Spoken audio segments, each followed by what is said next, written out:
Boa tarde, senhor. Boa tarde. Tudo bom? Então vamos começar. Hoje é dia 18 de outubro de 2023, na cidade de Palmeira. Vou realizar uma entrevista com o senhor. Eu vou te fazer uma perguntinha, sabe? Como que é o seu nome completo? Ernesto Quindo Júnior. Qual que é a sua descendência? A mais direta seria austríaca, né? Porque meu avô diretamente é austríaco. E os outros avós daí são por parte de tataravós, daí italiano e alemão. Mas o teu mais forte mesmo é austríaco. Austríaco. Beleza. O que fez a sua família vir aqui para o Brasil assim? Na verdade, a Primeira Guerra Mundial, né? Então meu avô ele lutou a Primeira Guerra Mundial. E como até minha avó propriamente até dizia, né, que ele teve uma história muito triste dentro da guerra, viu muita coisa ruim e naquele contexto ele fugiu da Primeira Guerra e acabou vindo para a América do Sul com uma promessa de paz, né, poder tocar a vida para frente e logicamente dentro do país dele ele não poderia mais ficar como desertor, né, então ele procurou um local que ele pudesse ter paz, né? Entendi. Você sabe mais ou menos a data? Quando ocorreu isso? Ele ficou na guerra de 1914 até 17, mais ou menos, né? 1917. Então, no meio do bem no auge, né? E eu não sei exatamente, digamos, em termos de data. Eu sei que tem um anel da família que ele até fez com uma bala na época da guerra, que daí meu pai tem esse anel, e daí nesse anel tem a inscrição ali dos anos que ele ficou por lá. Né? Entendeu? Mas qual foi o motivo de ter vindo para cá, justamente de Palmeira? Na verdade, né, ele veio para a América do Sul e mais especificamente para a Argentina. E nessa vinda ele acabou fazendo escolhas, né? E teve a morte da antiga primeira mulher dele, né, na Argentina. E não sei exatamente o que aconteceu, porque isso foi na década de 30, né? Então, mais ou menos. Então ele acabou vindo para o Brasil e foi uma coincidência ele ter passado, digamos, ali por Palmeira, até ele morou aqui em Palmeira, mas quando ele faleceu, ele já era residente em Ponta Grossa. Em Ponta Grossa. Você sabe qual que foi as grandes dificuldades que ele passou aqui em Palmeira, quando ele veio para cá? Difícil dizer, né? Eu sei que, até como curiosidade, ele passou pela antiga, acho que, Serraria dos Malucelli, que tinha no Pinheiral, ele trabalhou um pouco lá, que a gente sabe um pouco dessa história, né? Então, mas as dificuldades, acho que da época, como qualquer outra pessoa, não se tinha assim, muita facilidade em relação a transporte, né? Era muito escasso, apesar que ele, segundo o que até o meu pai conta lá, ele tinha caminhão na época, então era uma regalia para poucas pessoas. Então ele era de uma família até abastada lá de Viena, na Áustria. Eles eram donos de uma rede de açougues. Então eu sei que eles mandavam dinheiro para ele. Então ele tinha uma condição diferenciada das demais pessoas, né? Mas lógico, até a geladeira não era uma coisa muito fácil. Ele trabalhou como ferreiro, né, em Ponta Grossa. Então até o processo de solda era muito diferente, né, do que é hoje. Então, apesar de tudo, naquela época ele já fazia esses tambores do oxigênio, ele já fabricava na época, né? Então que era um processo bem complicado, né? De solda, tinha muito essa questão do rebite, não era tanta solda como é hoje, né? Então foi algo assim bem complicado para a época, né? Mas todos sofreram, né? De certa forma nessa época que era muito distante de hoje, né? Então você vê assim que a tecnologia que nós temos hoje é muito diferente de 60 anos atrás, digamos assim. Assim, quando ele chegou para cá, qual que era o ramo assim, do trabalho dele? Ele era só ferreiro ou ele passou a trabalhar mais como coisa assim? Pelo que a gente sabe, ele tinha uma ferraria lá em Ponta Grossa, ali, lidava, né, com as mais diferentes formas de ferro, solda e modelagem, né, até de ferro, assim, para fazer algumas peças. Era o que a gente sabia que ele fazia para a época, né, porque ele morreu em 1947. Então, assim, até meu pai conviveu muito pouco com ele. Quando meu avô morreu, meu pai tinha 6 anos. Então, assim, a gente não tinha tanta informação. E daí, o que minha avó que contava muita coisa deles, assim, da época lá da Áustria, até o pouco que ele falava, né, que era diferente, um povo mais frio, né, europeu e muito longínquo lá para trás, era um povo muito frio, então não falava muita coisa, né. Ele sabia falar português brasileiro? Falava português, assim, lógico que com sotaque. O pouco que o meu pai até lembra algumas situações com ele, assim, lembra daquele alemão falando com ele, assim, falando português, mas com aquele sotaque arrastado, sabe? Você sabe falar um pouco do austríaco? Não. É um dialeto alemão, né? Mas eu não sei praticamente nada, né? Porque, na verdade, assim, hoje o que puxa muito é o inglês, né? Então, você procura, dentro de uma linguagem mais universal, é o inglês que você trabalha, né? Então, o inglês ainda eu fiz alguma coisinha de inglês, mas o alemão, o pouco que eu convivi, né? Então, até tive uma sobrinha minha que teve a oportunidade de morar em Berlim. Então, ela mesma falava que fez curso diretamente lá de alemão. É bem complicado, uma língua bem complicada de se aprender. Então, para a gente dá até um medo de pensar em aprender. Tipo assim, por ser de outro país, né, outro tipo de raça, assim, dizendo, tem vários costumes, várias tradições diferentes. Tem alguma tradição que veio dele que, sim, permaneceu no teu dia a dia, da tua família, assim? Eu acredito que não, sabe? Porque, como eu falei, a convivência com ele foi muito pequena, né? Então, meu pai tinha 6 anos, eu tenho uma tia que acho que tinha 1 aninho, aí o tio mais velho tinha acho que uns 12 anos quando ele morreu. Então, assim, dizer que ficou costume e tal, eu acho assim que não, né?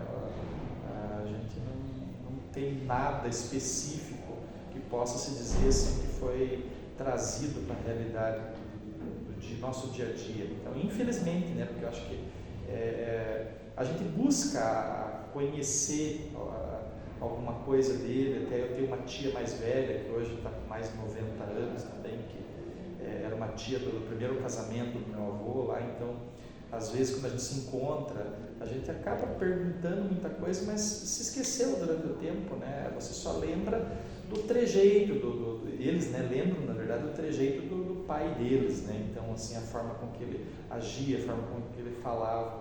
Mas isso, com o tempo, foi se perdendo muita coisa. Você tem contato, assim, com os familiares que eram mais próximos, assim, dele, amigos, assim? Não, a gente não tem. E daí agora também, já com o tempo, já muitos deles faleceram, né? Então, até o meu pai ainda tem os irmãos praticamente todos vivos, né? Tem um só que é falecido. Mas, assim, dizer que a gente tem um contato direto, assim, eu acho que a correria do dia a dia nos afasta, né? Então, os meus tios moram em Curitiba, então é só quando a gente vai para a capital, mesmo quando não vai no médico, né? Porque geralmente a gente vai para fazer consulta, né? Então, dizer que a gente se reúne é mais em festas mesmo, de Páscoa, Natal, né? Que a gente se reúne, ocasiões especiais, específicas, que a gente acaba se encontrando, né? Infelizmente. Assim, você tem vontade, assim, aquela coragem de conhecer um país assim? Eu, para falar a verdade, até gostaria muito de conhecer Viena, sabe?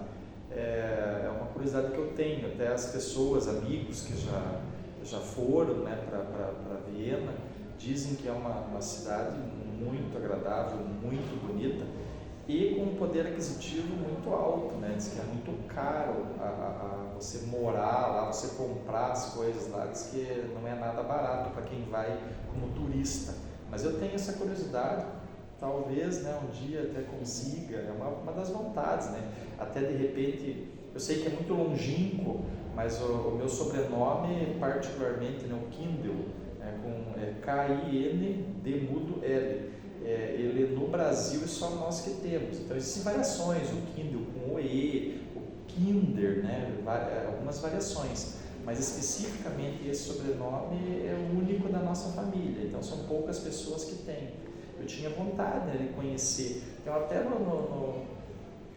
nas redes sociais eu já procurei, né, obviamente, assim, pessoas com o mesmo sobrenome.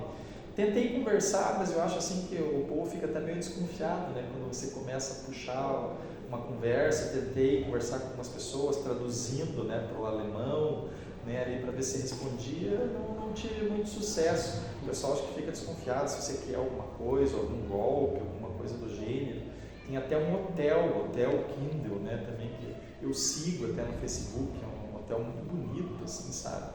Então, não sei, quero, né, gostaria muito de conhecer, de repente buscar raízes. Eu sei que é difícil buscar algum parentesco hoje, depois que eu falei de 60, 70 anos, aí você buscar alguma coisa, né? É muito longínqua, mas é uma curiosidade. A gente gostaria de ver, de repente, pessoas parecidas com a gente fisicamente, né, que moram lá fora. Então são coisas, acho que interessantes para a gente, uma curiosidade boa, né, que a gente tem. Assim, tem alguma história, algum acontecimento assim, que aconteceu com ele que você gostaria de contar pra gente? Eu acho assim que o que marcou, pelo que falavas, assim, é a questão da guerra, né? A gente sabe que hoje a guerra é muito diferente da Primeira Guerra Mundial, por exemplo. Hoje existem vários tipos de guerra química, né? É o tipo de guerra, a questão do terrorismo é uma forma de guerra, é o que está acontecendo hoje. São várias formas de guerra. A guerra a qual o meu avô participou era uma guerra muito corpo a corpo, né? Então era a arma, você ir para o corpo a corpo, né? Então era uma guerra muito de contato. E assim, as bombas, né, que diz que era muito complicado você ficar na trincheira, você ouvir todo aquele barulho, né? Era amedrontador.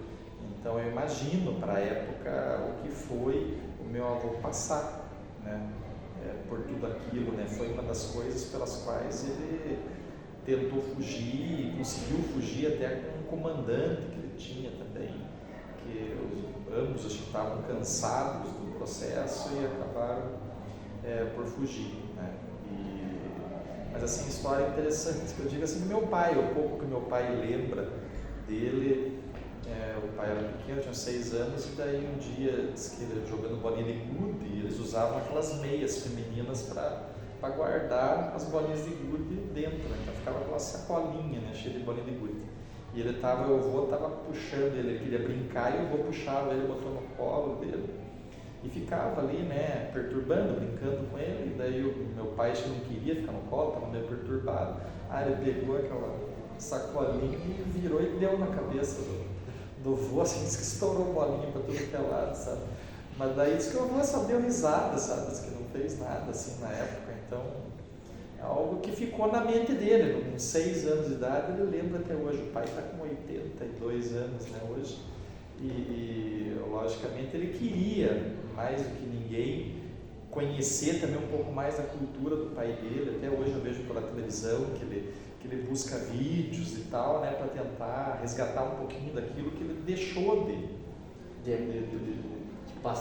passar, né, que nem, e ele era uma pessoa, eu acho assim, muito instruída e muito inteligente pelo que conta essa história. Então até outra passagem que ele conta que a minha avó era muito humilde, e eles foram viajar de carroça uma vez, e daí ela não conhecia sequer o sorvete, né? Então quando eles chegaram numa localidade, não sei aonde que foi isso, minha avó era de Piraquara, e eles chegaram numa localidade, e daí o vô comprou o picolé para ela experimentar, e daí os dois estavam um dia de calor e tal, e eles experimentaram, e ela adorou o tal do picolé. E daí, assim, como forma de brincar com ela, que ela gostou tanto que ela queria levar para os filhos. E daí ele comprou para levar para os filhos, só que daí ela ficou segurando na mão, né? Para levar, imagina a viagem de carroça, ela com o picolé na mão, derreteu tudo na mão, né? Ele deixou para tirar sarro dela, para brincar com ela, e disse que ela tentando levar para os filhos, né? Logicamente não ia chegar em casa inteiro, né? Então são situações, historinhas, né? Que se passaram, que eles lembram até hoje, né? E dão risada por conta disso. Aquela pequena parte, assim. É um pouco da história que eles têm, mas eles têm alguma coisinha para contar. Agora eu vou te fazer uma pergunta mais de agora, assim. Qual que foi o motivo de você ter aceitado, assim, ser entrevistado pra gente? Tipo, teve... Eu acho que o primeiro ponto, assim, que a escolha é sempre uma coisa boa, que eu vejo assim, quando você escolhe uma pessoa, você é escolhido, na verdade, para ser entrevistado, quer dizer que as pessoas ao teu redor têm confiança em você, ou têm afinidade, então isso é importante, eu acho legal, e como a gente tem um convívio aí de 200 dias letivos por ano, né, então a gente acaba criando um afeto entre as pessoas, e é sempre um prazer a gente poder ajudar, né, uma ou outra, uma troca, na verdade, né? A gente se doa para vocês muitas vezes se doam para a gente, então isso é uma troca e é um prazer. E falar um pouco da história da gente, né, levar cultura, levar conhecimento para as pessoas, e nada melhor do que uma escola para fazer isso. É o objetivo principal, levar conhecimento, levar experiência, principalmente para vocês mais jovens, né? Isso eu acho que é muito importante. Então é isso, professor. Obrigado pela entrevista. Disponham. Sucesso para vocês.